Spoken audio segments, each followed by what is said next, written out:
غټي خبرې مه کوه، ځان ته دومره لوی نظر مه کوه. چېرته یو 2 روپۍ در سره راشي، چېرته یو معمولي غوندې افسر ګوټی شانته شي او داسې یو سکیل دې لږ بره شي، زما وایي دومره سکیل دی، زما دومره تنخوا ده او زه دایم او زه دایم. غټې خبرې مه کوه، تا سره غټې خبرې خوند نه کوي. انسان ډېر کمزور دی. لږ دې دا بدن کې طاقت راشي، ځواني دي، سینه دې راوښکلي. الله فرمایي په دې قرآن کې موږ ته قصه کوي، دا عادیان مې ډېر مضبوط پیدا کړي. د تکبر د لاسه به ویل من اشد منا قوه، څوک به زموږ نه غټ طاقتوري. الله فرمایي هغه الله چې تی پیدا کړی هغه ډېر طاقتور دی. غټې خبرې مه کوه.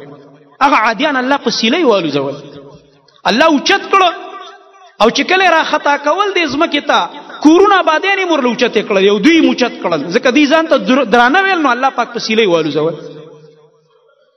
او مفسرین لیکي د دې د عذاب هغه انداز ذکر کوي چې یو هفته په دې دا کومه سیلۍ چلېدلې وه، خطرناکه طوفاني سیلۍ. نو چې کله به یې اوچت کو دې سیلۍ او واپس په دې ځمکې ته را خطا کېده، دا سر به ول الله دې ځمکې ته را مخکې کو، دا خپې به بره وي د اسمان طرف ته، یو ډز به وکړو، دا سر به دې ځمکې سره ولګېد، پړق به وچاوده. دغه دې وایي طاقت دی الله وایي، دغه ستا زور. زما یو سیلۍ ته ټینګې نه، خبرو ته دې وګوره، دعوو ته دې وګوره، دې غټو غټو خبرو ته وګوره. انسانان موږ تاسو کمزور یو. الله رب العالمین موږ ته قرآن کریم کې فرمایي انسانانو تاسو ډېر کمزور یې.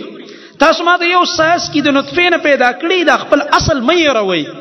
غټې غټې خبرې مه کوئ، ظلم مه کوئ، تکبر مه کوئ، چا سره زیاتې مه کوئ، پردی حق مه غصب کوئ، کمزوري باندې چې دی خپل زور مه ښکاره کوئ، مظلوم کمزوري انسان باندې خپل ظلم مه کوئ.